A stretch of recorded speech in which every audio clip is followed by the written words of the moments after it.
तुम्हाला सांगणार आहे ना, तो थोडासा आमच्या आय टी फील्डमधला आहे बरं का.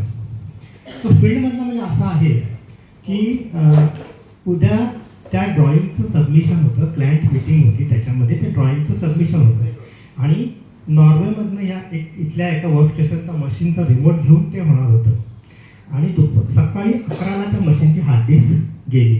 रेलमध्ये होती म्हणजे एका वेळी 4 हार्ड डिस्क अशा लावलेल्या होत्या. ती हार्ड डिस्क गेली, मशीन टोटली बंद पडली. काही करून जीवाच्या आकांताने मी संध्याकाळी 5:30ला इंजिनियर बोलवलं आणि ज्यानं ते बनवलं होतं ड्रॉइंग त्याला मी शब्द दिला होता की बाबा रे, तुझं ड्रॉइंग आणि ते मी डेटा वाचवतो, तू त्याची काळजी करू नकोस असं. आणि 6:15 वाजता HP चा इंजिनियर मला म्हटला की सर सॉरी, पण डेटा नाही वाचू शकता आणि डेटा वाचवणं ही आमची रिस्पॉन्सिबिलिटी नाही आहे.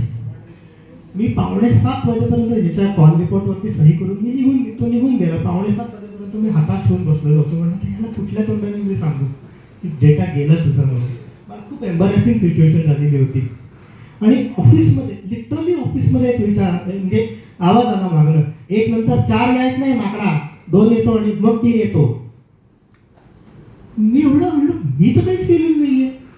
मग हार्ड डिस्क लिटरली कम्प्युटर तो उघडला तर त्या बाबानं 1 नंतर 4 नंबरची हार्ड डिस्क आणि 9 2 3 जोडली होती. ती 1 2 3 4 करायला पाहिजे होती.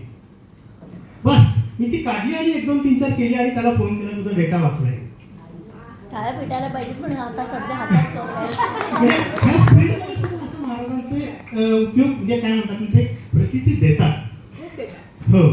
आणि दुसरं म्हणजे असं होतं की मला माझ्या म्हणजे ज्या फील्डमध्ये मी आता आहे त्या फील्डमध्ये मला जायचं होतं आणि त्याच्यात ना म्हणजे काय म्हणतात ना, मला साईटवरती म्हणजे एक रेसिडेन्सी इंजिनियर म्हणून जास्त करून ठेवत होते आणि मला मात्र एक टोटल ऑफिस सेटअप सांभाळायचो, सर्व्हर रूमचा यायचे. आणि त्यावेळेला तो इंटरव्ह्यू वगैरे झाला सर्व्हर रूमचा म्हणजे तर मी जास्त डिटेल जात नाही, पण सर्व्हर रूम सांभाळायचा. तो इंटरव्ह्यू वगैरे झाला दुपारी 1 वाजता स्वामींच्या मठात आणि त्यांनी सांगितलं तुझं काम झालेलं आहे आणि तुझं होईल, उद्यापासून तू रिस्पॉन्सिबिलिटी हँडल करायचीस. सॅटर्डेचा इंटरव्ह्यू झाला, मंडेपासून ते चालू करायची होती रिस्पॉन्सिबिलिटी. तर मी म्हटलं मी आता हाफ डे घरी जाऊ का? ते म्हणाले ठीक आहे जा. 1 वाजता पुण्यामध्ये महाराजांच्या मठामध्ये सदाशिव पेठेतला गेलो. त्यावेळेस तो पुजारी माझ्या अंगावर खेक असला, हे काय केव्हा येतात काय अर्थ आहे काय याला? 1 वाजता आता मंदिर बंद व्हायची वेळ आहे, चला निघा, आता काही दर्शन नाही काही नाही. चावी कुलूप लावताना चावी त्या रेलिंग ग्रिल असतं ना, ते ग्रिल आणि उंबऱ्याच्या मध्ये अडकली आणि काही केलं त्या पुजाऱ्यांना चावी काढता आली नाही. सगळा दरवाजा उघडावा लागला, जा बाबा घे दर्शन.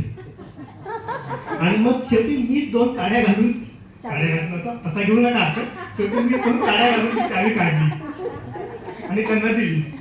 थँक्यू. खूप छान.